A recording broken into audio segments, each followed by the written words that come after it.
দুইটা কাজে মানুষের ভাগ্য পরিবর্তন হয়ে যায়, বয়স বেশি হয়ে যায়, রুজি টাকা পয়সা বেশি হয়ে যায় দুইটা কাজে।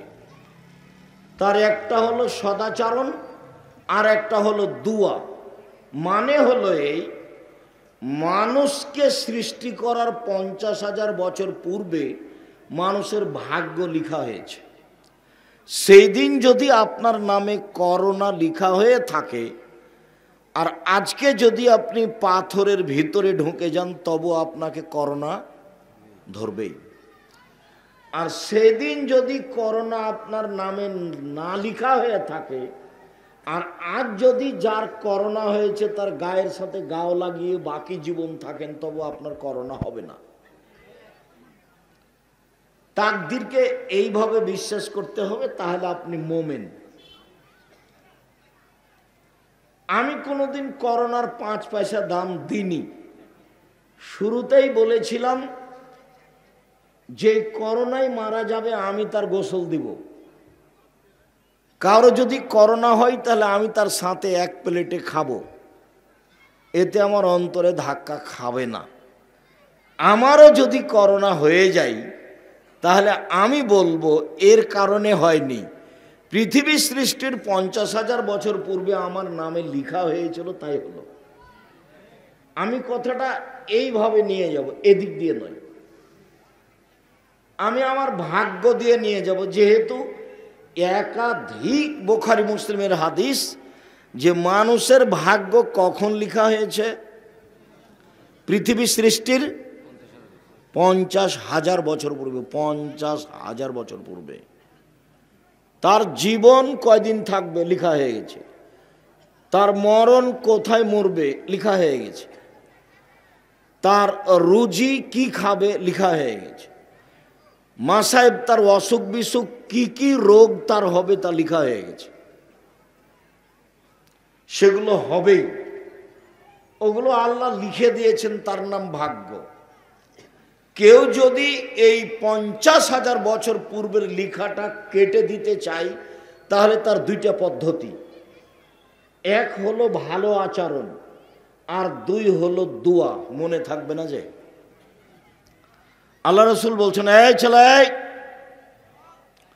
রাসূল সাল্লাল্লাহু আলাইহি সাল্লাম বলেন, মান আহাব্বা আইয়ুবসাতা লাহুর রিজক, কেউ যদি চায় যে তার রুজি বেশি করা হোক, ওর টাকা পয়সা বেশি করা হোক, এটা যদি কেউ চায়, ওই ইনসালাহু ফি আসারিহি, আর তার বয়স বাড়িয়ে দেওয়া হোক, এইটা যদি কেউ চায়, যা আমার বয়স একটু বেশি হয়ে যাক, আমার একটু টাকা পয়সা বেশি হয়ে যাক, এই দুটা যে চাই, ফাল এসেল রাহেমাহু, সে যেন ভালো আচরণ করে। হাদিস বুখারী মুসলিম।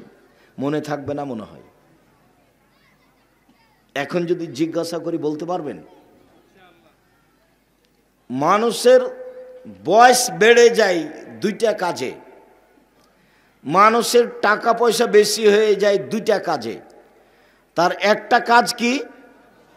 ভালো আচরণ। আরেকটা এখনো আপনি বলেননি, দোয়া। তো সেটাও বলি জাযাকাল্লাহ খায়ের। মনে আছে? খুব ভালো কথা, জাযাকুমুল্লাহ খায়ের, বারাকাল্লাহ। রাসূল সাল্লাল্লাহু আলাইহি সাল্লাম বলছেন, লা ইরাদ্দুল কাজা ইল্লা বিদুআয়ে, ভাগ্য পরিবর্তন করা যায় না দোয়া ছাড়া। ভাগ্য পরিবর্তন করা যায় না দোয়া ছাড়া। দোয়া দিয়ে ভাগ্য পরিবর্তন করা হয়। দোয়া করলে খুশি হন, আর দোয়া না করলে রাগ করেন, অসন্তুষ্ট হন। মান ইয়াসালিল্লাহ মান ইয়াসালিল্লাহ এরগাব আলাইহি, যে চায় তার উপরে খুশি হন। ওয়ালাম ইয়াসালিল্লাহ ইয়াগজাব আলাইহি, যে চায় না তার উপরে রাগান্বিত হন। এই বাচ্চা, এইবার ভালো করে মনে করে নেন তো, মানুষের বয়স বেশি হয় কি করলে? ভালো আচরণ করলে। আর একটা কি? দোয়া করলে। মানুষের টাকা পয়সা বেশি হয়ে যায় কি করলে? ভালো আচরণ করলে। আর কি করলে? দোয়া করলে। এবার আপনাকে থেকে শুরু করি। আবুদুল্লাহ ওয়ালা তুশরিকু বিহি শাইআ। পৃথিবীর মানুষ, এক আল্লাহর ইবাদত করো, তার সাথে শিরক করো না। আল্লাহর সাথে ভালো আচরণ হলো শিরক করা, শিরক না করা। আল্লাহর সাথে ভালো আচরণ হলো শিরক না করা। কেউ যদি শিরক করে তাহলে আল্লাহর সাথে ভালো আচরণ করলো না। 2, অবিল ওয়ালিদাইনি ইহসানা, বাপ মায়ের সাথে ভালো আচরণ করো। কেউ যদি বাপ মায়ের সাথে ভালো আচরণ করে তাহলে তার বয়স বেশি হয়ে যাবে, রুজি বেশি হয়ে যাবে। যদিও মনে হচ্ছে যে মাটির ওপরে সবচেয়ে খারাপ মানুষ আমার মা। আমার মা যে আমার বউকে সবসময় গালি দেয়। তোমার মা যদি 24 ঘন্টা তোমার বউকে গালি দেয় তবুও তুমি মুখ খুলতে পাবা না, মুখ বন্ধ, একবারে মুখ খুলতেই পাবা না। একটা লোক এসে বলছে, আল্লাহর নবী, আমার বাপ মা আমার কাছে কি পায়? তখন আল্লাহ রসুল বলছেন, তোমার বাপ মা তোমার কাছে কি পায় মানে? হুমা জান্নাত নারকা, তারাই দুজন তোমার জাহান্নাম, তারাই দুজন তোমার জান্নাত, ওরাই তোমার জাহান্নাম, ওরাই তোমার জান্নাত। তোমার বাপ মা তোমার জাহান্নাম, তোমার বাপ মা তোমার জান্নাত। দিন রাত যদি তোমার বিরুদ্ধে যায় তবু মুখ খুলতে পাবা না। একদিন তুমি ছিলে তোমার মায়ের কোলে, এখন তোমার মা তোমার কোলে। একদিন তুমি ছিলে তোমার মায়ের কোলে, এখন তোমার মা তোমার কোলে। তোমার বোনেরা শ্বশুর বাড়ি চলে গেছে, তোমার বউ তোমার মাকে দেখবে না, গালি দেয় সেই জন্য। তো কি করবা তুমি? এসব করাবা তুমি, পায়খানা করাবা তুমি, গোসল দেওয়া তুমি, কাপড় পরিয়ে দিবা তুমি, কাঁধে করে মেডিকেলে নিয়ে যাবা তুমি, চিকিৎসা করাবা তুমি, হাত পা টিপে দিবে তুমি, যা যা প্রয়োজন দিন রাত তুমি নিজেকে লাগিয়ে রাখবা। মায়ের বাপের সেবায়, পেশাব হোক, পায়খানা হোক, কাপড় হোক, পরিষ্কার করা হোক, যা প্রয়োজন তুমি দিন রাতে লেগে থাকবা। একদিন তুমি ছিলে তোমার মায়ের কোলে, এখন তোমার মা তোমার কোলে। মুখ খুলতে পাবা না, জোরে কথা বলতে পাবা না। ওখানে জোরে কথা বলা নিষেধ, ওখানে জোরে হাঁটা নিষেধ, ওখানে হাত নড়িয়ে কথা বলা নিষেধ। চুপ থাকেন আপনি, এত বেশি কথা বলিয়েন না তো আম্মা, এইটা বলা নিষেধ। ওকে তুমি আর আমি চিনতেই পারিনি, যার কারণে ভালো আচরণ করতে পারিনি। মরলে কিন্তু সব ব্যথা আসবে তোমার কাছে, সব কথা তোমার মনে পড়বে। একদিন আমি মার উপরে খেপে বাড়ি থেকে বের হচ্ছিলাম, খুব মন খারাপ করে বের হয়েছিলাম। চুপ থাক, মন লাগলে থাক, আর না হলে তুই যা, যেখানে যাবি যা। এরকম একটা কথা বলে মার সাথে কথা বলে বের হয়েছিলাম। এই কথাটা তোমার মরা পর্যন্ত তোমাকে আঘাত করবে। অ্যাকাউন্ট বইয়ের নামে খুলিও না কোনোদিন। স্ত্রীর নামে যদি ব্যাংক অ্যাকাউন্ট খুলো, লন্ডন আমেরিকায় থাকো, তাহলে বউ কিন্তু টাকাটা নিয়ে আরেকজনের সাথে চলে যাবে। এমন ভুল করিও না। অ্যাকাউন্ট তোমার বাপের নামেই খুলো, যা হবে হবে, আল্লাহ ভরসা। ও যদি টাকা নিয়ে চলে যায় তাহলে তোমরা 3 জন কাঁদবা, তোমার মা, তোমার বাপ আর তুমি। আর যদি তোমার বাপের নামে অ্যাকাউন্ট থাকে আর ও যদি চলে যায় তাহলে তোমরা 3 জনই চিন্তা ভাবনা করবে যে আব্বা তাহলে এখন কি করা যায়, ও তো চলেই গেল। তুমি 5 বছর পরে এসেছো, ও মোবাইলের যান্ত্রিক যুগ, নিজেকে ধরে রাখতে পারেনি, কোথাও চলে গেছে। শয়তান ঈমান নষ্ট করে, পুরুষ নারী সবার। পরহেজগার মানুষকে শয়তান পরিবর্তন করতে পারে, যার জন্য কান্নাকাটি করে আল্লাহর কাছে আশ্রয় চাইতে হয়, শয়তান থেকে বাঁচতে চাইতে হয়। বলছিলাম অবিল ওয়ালিদাইনে ইহসানা, অবেদিল কুরবা, নিকটাত্মীয়। নিকটাত্মীয় তোমার ভাই, তোমার হলো নিকটাত্মীয়। তোমার বউয়ের নিকটাত্মীয় হলো তার দেবর, তার ভাসুর, তার ননদ, তার যাও, এরা সব তার নিকটাত্মীয়। এবার কোন মহিলা কত ভালো ননদকে জিজ্ঞাসা করলে বোঝা যাবে, কোন মহিলা কত ভালো তা তার যাওকে জিজ্ঞাসা করলে বোঝা যাবে যে তার আচরণ ভালো কি না। উপস্থিত বৈঠকের দিনই মুসলিম বোন শুনেন, এদিকে এই মেয়ে কথা বলছো কেন? শরম হয় না তোমার? কয়েকবার বললাম তোমাকে, তোমার নখে নেইল পালিশ আছে নাকি? নখটা তোমার বড় আছে, হিসাব পাও না নখ কেন বড়? তোমার বাপ নেই? ওটা কি তোমার সৎ বাপ? তোমার নখে নেইল পালিশ কেন? তোমার মা নাই? ওটা কি তোমার সৎ মা? তোমার নখে যদি নেইল পালিশ থাকে, তোমার নখটা যদি বড় থাকে, তাহলে তোমার মা তোমার সৎ মা, এ কথাই ঠিক। কেন, কিভাবে বলেন এ কথা আব্দুর রাজ্জাক সাহেব? একবারে নগদ সত্য কথা বলছি। জাবের বলছেন আল্লাহর নবী, আল্লাহ নবী বলছেন যে এই শোনো, এখানে রাতে আমরা থাকবো, তারপরে সকালে মদিনায় ঢুকবো। তো আমি জাবের বললাম, আল্লাহর নবী আমি নতুন বিবাহ করেছি, আমাকে বাড়ি যেতে অনুমতি দেন। তো আল্লাহ রাসূল বললেন যে তুমি কুমারী মেয়ে বিবাহ করেছো না তালাক প্রাপ্ত মেয়ে বিবাহ করেছো? তা আমি বললাম যে তালাক প্রাপ্ত মেয়ে বিবাহ করেছো, আর বিবাহ হয়েছিল, আর স্বামী তাকে তালাক দিয়ে দিয়েছে, আমি তাকে বিবাহ করেছি। তো আল্লাহ নবী বলছেন তুমি কুমারী মেয়ে কেন বিবাহ করলে না? তুমি তার সাথে খেলতে, ও তোমার সাথে খেলতো। তুমি কুমারী মেয়ে কেন বিবাহ করলে না? তুমি তার সাথে খেলতে, ও তোমার সাথে খেলতো। তুমি কুমারী অবিবাহিতা মেয়ে কেন বিবাহ করলে না? তুমি তার সাথে খেলতো, ও তোমার সাথে খেলতো। এই কথার উত্তরে জাবের রাদিয়াল্লাহু আনহু বলছেন, আল্লাহ নবী শোনেন, আমার পিতা ওহুদের যুদ্ধে শহীদ হয়েছেন, 9 জন মেয়ে রেখে আমার 9 জন বোন আছে। আমার বোনদের সমবয়সের মেয়েকে বিবাহ করা আমি পছন্দ করিনি 4টা কারণে। এই চালাই, আমার দিকে খেয়াল করো। উপস্থিত বৈঠকের মুসলিম বোন আমার দিকে খেয়াল করেন, একটু লজ্জা করছেন না কেন? খেয়াল করেন একটু। জাবের বলছেন যে আমি তালাক প্রাপ্ত মেয়ে বিবাহ করেছি, আমার বাপ ওহুদের যুদ্ধে শহীদ হয়েছেন কয়টা মেয়ে রেখে? 9টে। তো আমার বোনদের সমবয়সের মেয়েকে আমি বিবাহ করা পছন্দ করিনি। কয়টা কারণে? 4টে। 1 তোয়াল্লেমা হন না, আমার স্ত্রী যেন আমার বোনদেরকে বিদ্যে শিখিয়ে দিতে পারে। তাহলে একটু বড় হতে হবে, বুদ্ধিমান হতে হবে, হুঁশিয়ার হতে হবে, তাহলেই না আমার বোনদেরকে কি করবে? বিদ্যা শিখিয়ে দিবে। সেই জন্য আমি তালাক প্রাপ্ত মেয়ে বিবাহ করেছি, আমার বোনদেরকে বিদ্যা শিখিয়ে দিবে। 2 অলে তুয়াদ দেবা হন না, আমার স্ত্রী যেন আমার বোনদেরকে শিষ্টাচার শিখিয়ে দিতে পারে, শিষ্টাচার। 4 বলে তোরাজ্জেলা হন না, আমার স্ত্রী যেন আমার বোনদের মাথার চুল চিরুনি করে সাজগোজ করে রাখতে পারে। 4 বলে তাকুমা আলাইহিন না, আমার স্ত্রী যেন আমার বোনদেরকে পাহারা দিতে পারে, পাহারাদার।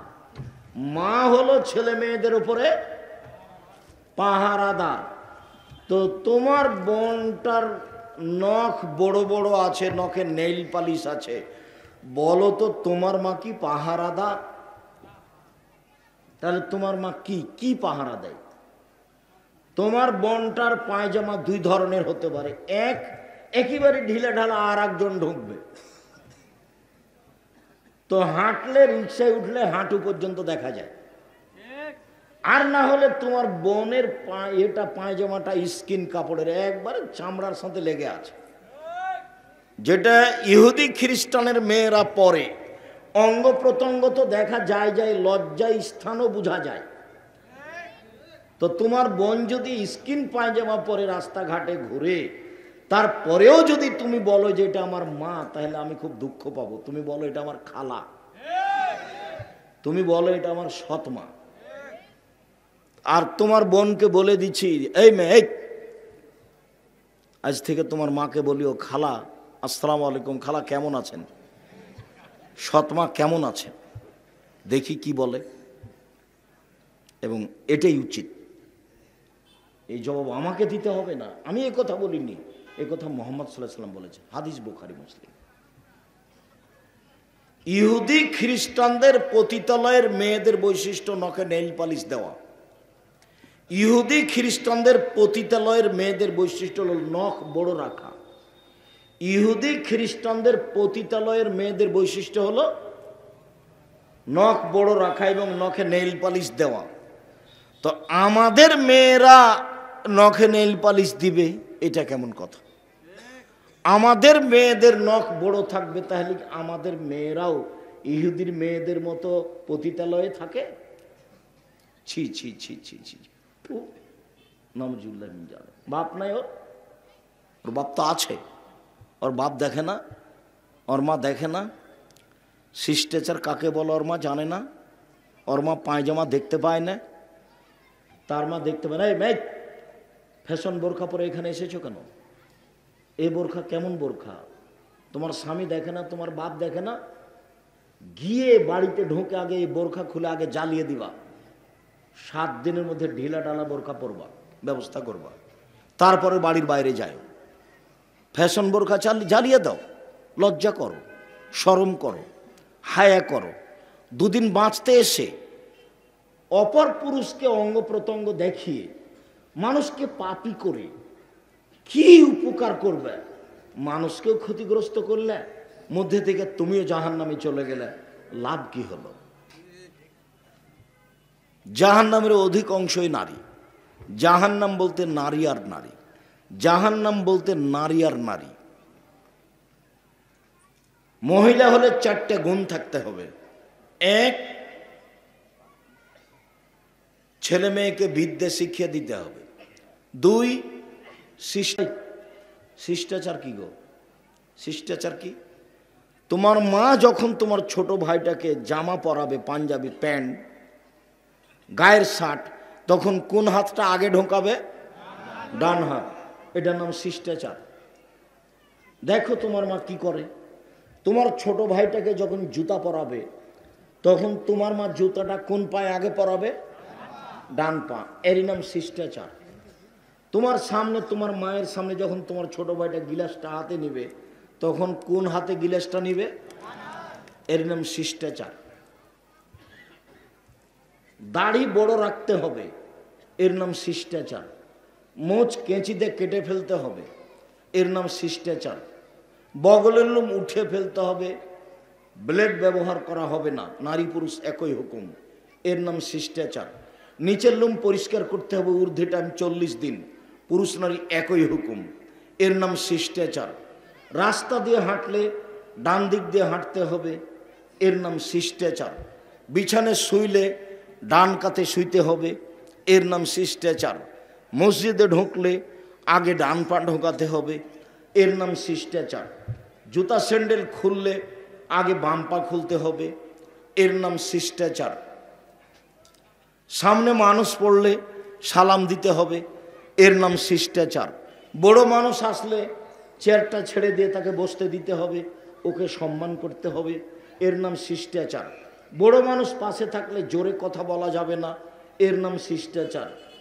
বড় জায়ের সাথে ছোট জায় ঝগড়া করবে না, তাকে সম্মান করে চলবে, বড় জায়ের ভুল হলেও, এর নাম শিষ্টাচার।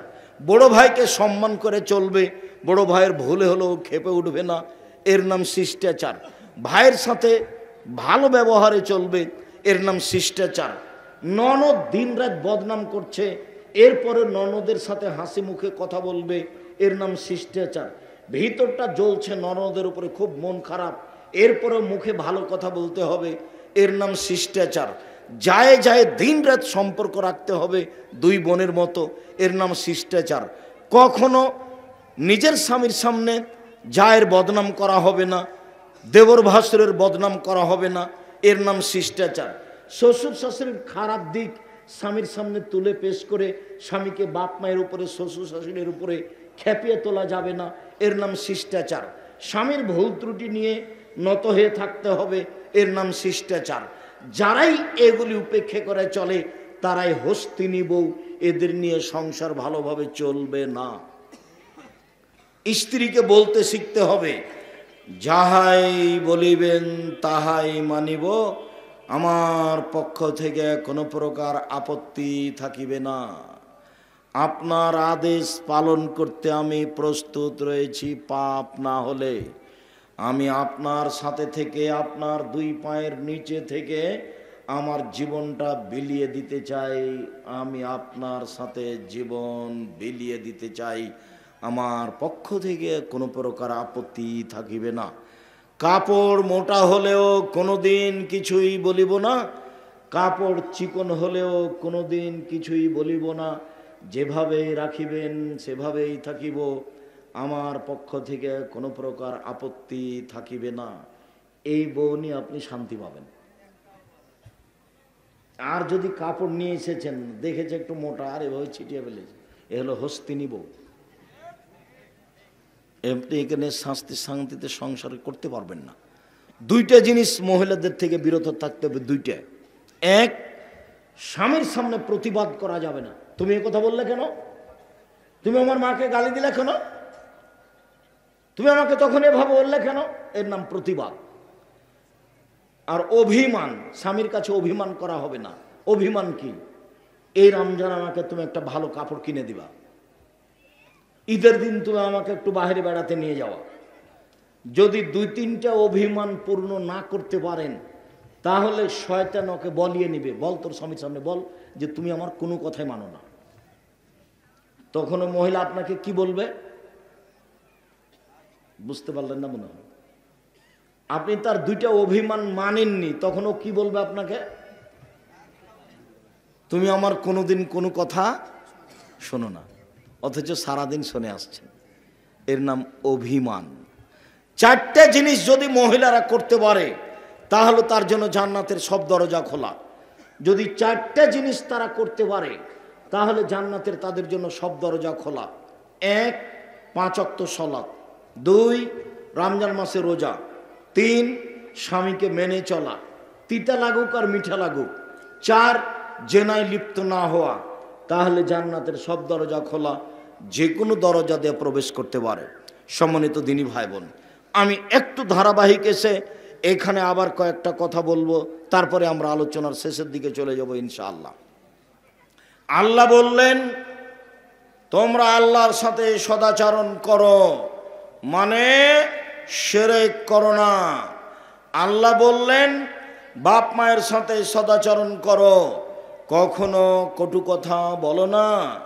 3, নিকট আত্মীয়র সাথে ভালো আচরণ করো, মানে ভাইয়ের সাথে ভালো আচরণ করো, জায়ের সাথে, ননদের সাথে, শ্বশুর শাশুড়ির সাথে ভালো আচরণ করো। অবেদিল কুরবা, নিকট আত্মীয়ের সাথে ভালো আচরণ করো। অল এতামা, যারা এতিম আছে বাড়িতে, ওদের ফকির মিসকিনের সাথে সদাচরণ করো। ভিক্ষুক ভিক্ষা চাইলে ভিক্ষা দাও, ভিক্ষুক খেতে চাইলে খেতে দাও। একটু খেতে দেওয়ার ব্যাপারে একটু। আল্লাহর নবী বলছেন, তুমি পরহেজগার মানুষকে খাওয়াও।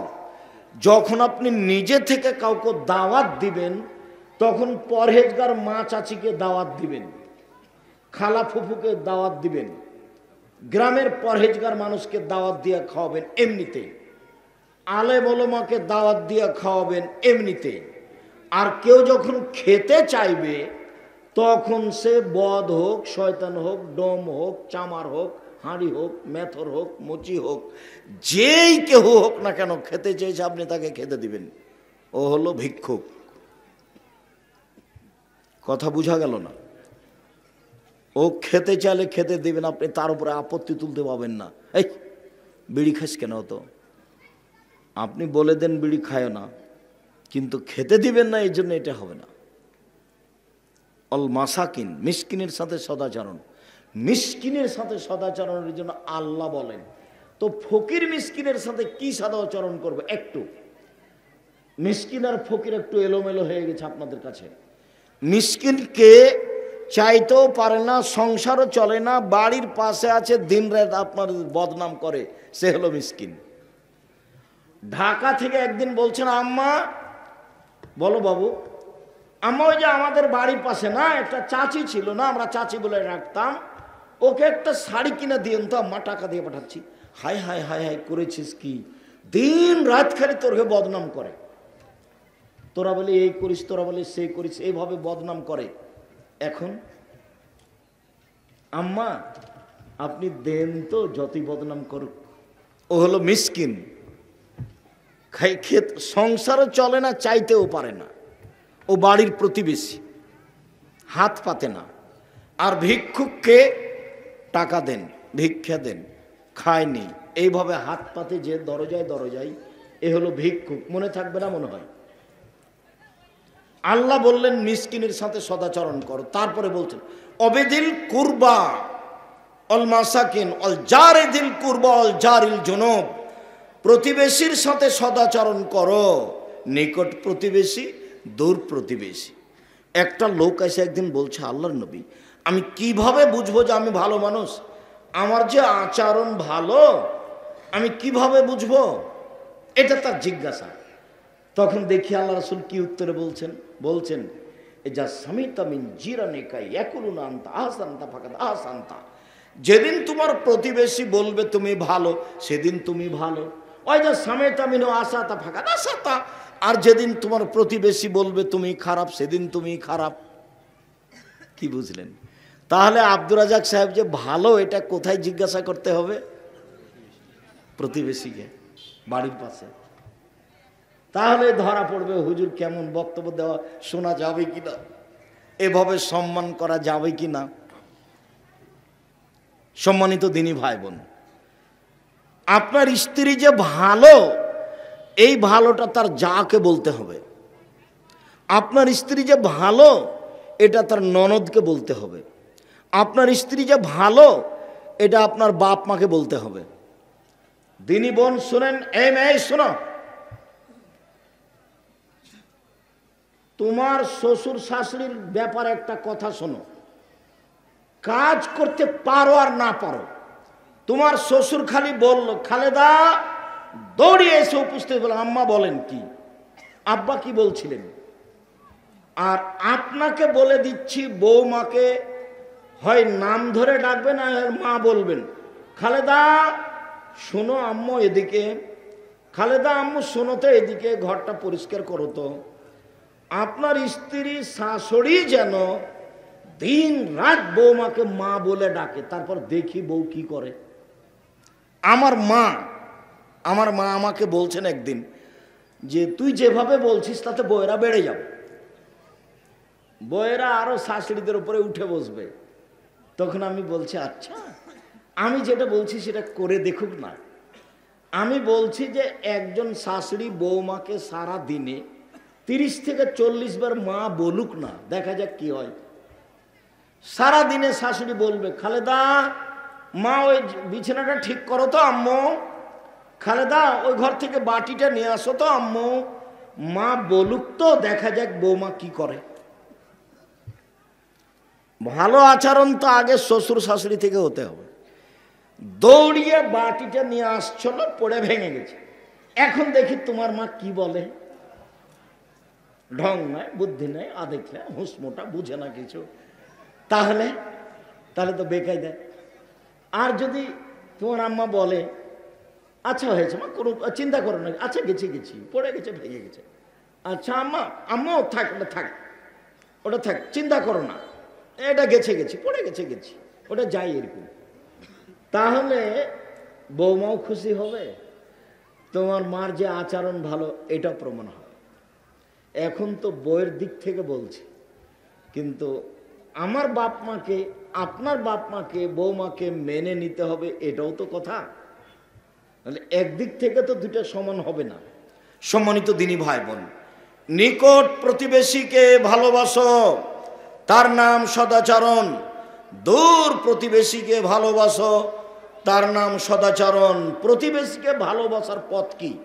প্রতিবেশীর বদনাম করতে হবে না, কোথাও ভালোবাসা। 1 2 মাঝে মধ্যে প্রতিবেশীকে হাদিয়া দিতে হবে। 3 প্রতিবেশী যদি একটু তরকারি দিয়ে পাঠায়, তো আপনার স্ত্রীর আচরণ ভালো হতে হবে। আচ্ছা একটু খেয়ে দেখছে যে একটুকু লবণ নেই, তখন আপনার স্ত্রী যদি খারাপ হয়, তাহলে এইভাবে রেখে কি যে দিয়ে পাঠায়, কে চেয়েছে খামাখা, কি দিয়ে পাঠায়, এ হলো খারাপ মহিলা। একটু মুখে দিয়ে দেখে যে ভালো লাগে, আচ্ছা যাই, যা দিয়েছে দিয়েছে, গরিব মানুষ চেটেছে করেছে। এই খালেদা শোনো, ওই যে মহিলাটা একটু তরকারি দিয়ে পাঠিয়েছে, ওই আমাদের একটু তরকারি তার বাটিতে দিয়ে দাও তো। যে কিছু দিয়ে পাঠায় আপনি তার বাটিতে পাল্টা দিয়ে পাঠাবেন। আল্লাহ নবী বলছেন, জীবনে কেউ কিছু দিয়েছে আমি তাকে পাল্টা দিনি, এরকম আমার জীবনে ঘটেনি, পারিনি একজন মানুষকে। তার নাম কি? আরে আল্লাহ কেন হবে? যার পাল্টা হাতে হাতে সব দিতে পারেনি তিনি কে? তিনি আবু বকর সিদ্দিক রাদিয়াল্লাহু আনহু।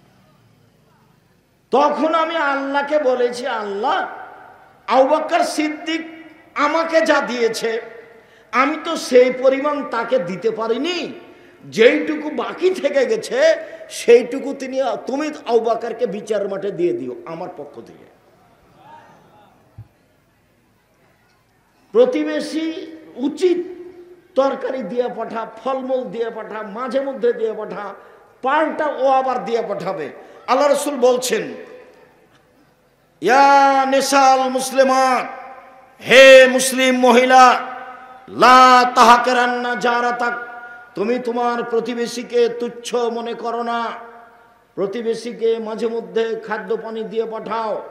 আবু জার গেফারি রাদিয়াল্লাহু আনহু বলছেন যে যখন তুমি তরকারি রান্না করবে, আকসির মাহা, তাতে ঝোল পানি বেশি করে দাও প্রতিবেশীকে দেওয়ার জন্য। ঝোল বেশি হলে স্বাদ কমে যাবে, তখন প্রতিবেশী এমনি ফেলে দিতে পারে। আচ্ছা যাক, সেদিক পরে আল্লাহ রাসূল যেটা বললেন সেটা আগে রাখবেন।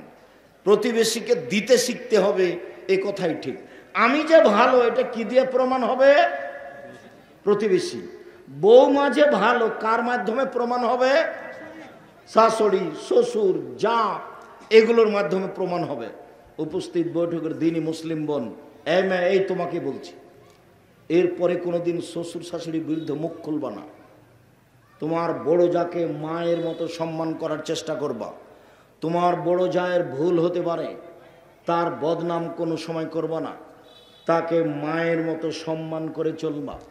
বড় জায়ের হাত থেকে জিনিসটা নিয়ে নিবা। বড় যা আগ্নেটা ঝাড়ু দিচ্ছে, তুমি দৌড়িয়ে গিয়ে ঝাড়ুটা হাতে নিয়ে বলবা, আপা আমি ঝাড়ু দিই, আপা আমি ঝাড়ু দিচ্ছি, আপনি থাকেন, আপনি সরেন, আপনি বসেন। তুমি এইভাবে করতে শিখো। শাশুড়ির হাত থেকে কাজ নিয়ে নাও, বড় জায়ের হাত থেকে কাজ নিয়ে নাও, ননদের হাত থেকে কাজ নিয়ে নাও। তোমার প্রশংসা মানুষে তো করবে করবে, পশু প্রাণীও করবে। আর যদি ভারী হয়ে গাদ্দাল হয়ে বসে থাকো তো সবাই নিন্দা করবে। দেখতে পাচ্ছ যে যা কাজ করতে আছে, তুমি চুপচাপ বসে থাকলে তাহলে মনে করছো তোমার সুনাম করবে? ও সুনাম করতে পারবে না, বদনামি করবে। সম্মানিত দিনী ভাই বোন, বলছিলাম রাসূল সাল্লাল্লাহু আলাইহি সাল্লাম বললেন, সবচেয়ে ভালো নারী সে, এক, স্বামীর সাথে কথা বললে হাসি মুখে বলে, দুই, স্বামী আদেশ করলে পালন করে, তিন, স্বামী যখন বাড়িতে থাকে না তখন নিজেকে বিলিয়ে দেয় না, কারোর সাথে মোবাইলে প্রেম প্রীতির কথা বলে না, নিজেকে হেফাজতে রাখে, সে হলো সবচেয়ে ভালো নারী। এক, স্বামীর সাথে কথা বললে হাসি মুখে বলে, দুই, স্বামী আদেশ করলে পালন করে, তিন, স্বামী বাড়িতে না থাকলে নিজেকে হেফাজতে রাখে। আল্লাহর নবী একদিন বলছেন, শোনো, সবচেয়ে দামি সম্পদ সঞ্চিত সম্পদ। শোনো, সবচেয়ে দামি সম্পদ সঞ্চিত সম্পদ। এক, ওই জিহ্বা, যে জিহ্বা সুবহানাল্লাহ, আলহামদুলিল্লাহ, আল্লাহু আকবার বলতে পারে, তাসবিহ করতে পারে। দুই, ওই অন্তর যে অল্পতে খুশি। বাজারে গেছে, ছেলেকে ডেকে গেছে, এই বেগুন নিয়ে বাজারে বিক্রি করব। তো ছেলে 11টার দিকে গেছে, আর সকাল 9টা থেকে 11টা পর্যন্ত বেগুন ছিল 20 টাকা কেজি, আর 11টার পরে বাজারে বেগুন হয়ে গেছে 10 টাকা কেজি। এই যে বাপ খেপে গেল, একবারও বলল না যে যাক বেটা যা আছে ভাগ্যে সেটাই হয়েছে। এর নাম হলো অল্পতে কি সন্তুষ্ট হওয়া। চার, ওই নারী সবচেয়ে ভালো যে নারী স্বামীকে দিনের উপরে সহযোগিতা করতে পারে। বলে, শোনেন, এশার সালাত আদায় করে বাড়ি চলে আসবেন, আমি খাদ্য পানি প্রস্তুত করে নিয়ে আপনার জন্য অপেক্ষা করছি। শোনেন, দোকানে বসে ল্যাংটা মেয়ে দেখে ঘন্টার ঘন্টা সময় কাটায়েন না, পরকাল হারায়েন না। আমি আপনার সংসারের জন্য সার্বিক সুবিধার জন্য রয়েছি, সব সময় আপনার খিদমতে প্রস্তুত রয়েছি। অযথা আপনি অন্য জায়গা থেকে কথা বলিয়েন না। ফজরের সলাতের পরে পানি নিয়ে উপস্থিত, এ দেখেন গরম পানি রেডি, আপনি অজু করে সলাত আদায় করেন। এইভাবে স্বামীকে দিনের উপরে সহযোগিতা করতে হবে। একদিন স্বামী হাই স্কুলের হেডমাস্টার, বাড়ি থেকে নিয়ে যায়নি টাকা, একটা বড় মাছ কিনে নিয়ে চলে এসেছে। কি ব্যাপার, আপনি তো বাড়ি থেকে টাকা নিয়ে যাননি, বড় মাছ কিনলেন কিভাবে? অবশ্যই আপনি ওই যে ছেলেরা ফর্ম ফিল আপের টাকা দিয়ে গেছে, ওই টাকা নিয়ে নিয়েছেন। শোনেন, আপনার সামনে এই যে গর্ত খুঁড়ে মাছ পুঁতে দিলাম, লবণ ভাতে খুশি, জিন্দেগিতে কোনোদিন অবৈধ টাকা দিয়ে জীবিকা নির্বাহ করব না। এ হলো ভালো স্ত্রী, এ হলো ভালো স্ত্রী। আল্লাহর নবী বললেন, পৃথিবীর মানুষ শোনো, নবীগণ জান্নাতে যাবেন, শহীদেরা জান্নাতে যাবে, সিদ্দিকেরা জান্নাতে যাবে, ওই মহিলারাও জান্নাতে যাবে। স্বামী একটু মন খারাপ করলে হাত ধরে বলে, যতক্ষণ পর্যন্ত আপনি আমার উপরে খুশি না হবেন ততক্ষণ পর্যন্ত আমি কোনো কিছু খাবো না। এরা হলো জান্নাতি নারী। আল্লাহর নবী বললেন, চারটে জিনিস আছে যার সব কিছু আছে তার, চারটে জিনিস নেই যার কোনো কিছু নেই তার, চারটে জিনিস আছে যার সব কিছু আছে তার। এক, আল মারাতু সলেহা, ভালো স্ত্রী। ভালো স্ত্রী যার সব কিছু আছে তার, খারাপ স্ত্রী যার কোনো কিছু নেই তার। দুই, ভালো প্রতিবেশী। ভালো প্রতিবেশী যার সব কিছু তার, খারাপ প্রতিবেশী যার কোনো কিছু নেই তার। তিন, একটা ভালো গাড়ি, চট করে নষ্ট হয় না, পাম্প পড়ে যায় না, নষ্ট হয় না, ইঞ্জিন নষ্ট হয় না। ভালো গাড়ি যার সব কিছু তার, ভালো গাড়ি নেই যার কোনো কিছু নেই তার। চার, প্রশস্ত ঘর, অন্তত মেহমানকে বসতে দেওয়া ঘর, প্রশস্ত ঘর যার সব কিছু তার, সংকীর্ণ ঘর যার কোনো কিছু নাই তার। এক, ভালো স্ত্রী যার সব কিছু তার, ভালো স্ত্রী নেই যার কোনো কিছু নেই তার।